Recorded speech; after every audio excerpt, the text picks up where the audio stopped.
What's up, trader? Cecil here, yourforexmentor.com.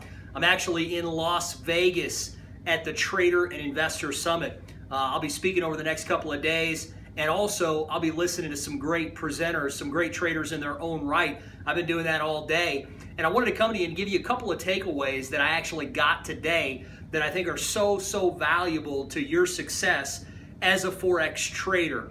In particular, I want to talk about one specific question that was asked to all of the panel. We just did a hot seat panel where traders were grilling us with question after question after question. And one of the questions that was asked was about your first failure and how, or your largest failure, and how did that impact you? Why did you fail in that particular manner? And what did you do to recover from it? So I want to talk about a failure that I had. My largest failure, my largest trade that I've ever lost was over $600,000. Now, some of you might be just saying, $600,000, I don't even have that much that I'm trading with right now. Well, that was my largest losing trade, and I want to tell you why I lost that particular trade so that you don't make the same mistake. First off, I lost it because I got married to that trade. I got married to an idea that that trade was going to do what I thought it was going to do. And when all the signals lined up to tell me to get out of that trade, I so believed that that trade was going to go in my favor and was going to make me a profit that I did not get out of the trade. As a matter of fact, I was over leveraged. I risked too much because I believed in that trade so much. Maybe some of you have done that before, where you believed that the market was going to do something and it did not do that. Well, here's really the key to not losing everything when that happens. And it is trade with a manageable risk, number one. Number two, do not get married to a trade.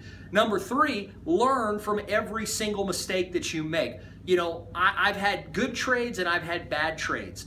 The bad trades, some of them have just been because I was wrong. Some of them have been because I was wrong and wasn't willing to admit that I was wrong. So it's extremely important for us to learn from our failures. The second thing that I think I want to give you as a takeaway was this. What made the transition for you from a failing trader to a successful trader? Now, not every trader has failed right off the bat. Some traders succeeded right off the bat, then they had, you know, some ups and downs.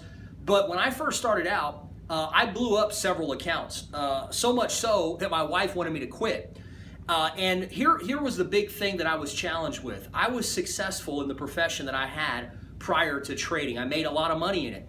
Now, I didn't always make a lot of money, but one of the secrets that I learned in that profession was getting around the right people, getting around people who were more successful than I was, learning from them, learning what works for them, and then simply duplicating or applying that myself. And that's what I did in the profession that I was in before I was a trader. And I made hundreds of thousands of dollars every year in that profession, and I was very successful in it. When I came into trading, because I was successful in that profession, I immediately thought I was going to be successful in trading. But there was a learning curve. What I thought I would just come right in because of my smarts or whatever the case is, that I would be successful. And I was humbled. I blew up several accounts.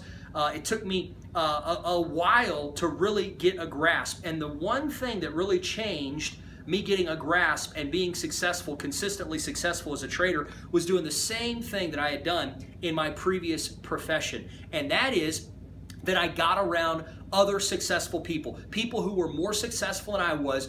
I found out what worked for them, and I duplicated the same exact thing. Now listen, trading is not an overnight get-rich-quick scheme. You're going to have to work at it. You're going to have to educate yourself. You're going to have to put effort and time and energy into it. You might have to put 5,000 or 10,000 hours into trading before you get really good. But listen, if that's what it takes, and that's what it takes to achieve your dreams and your goals, your financial freedom that you so desire and deserve, then guess what? You need to do that. You need to bite the bullet. That's exactly why I'm here in Las Vegas at the Trader and Investor Summit. Next year, you ought to come and join me. It's a great time with great people, with a lot of great traders and a lot of people ready to learn, just like me and just like you. So listen, have a great weekend. I'll see you on Monday or Sunday night for our daily market analysis.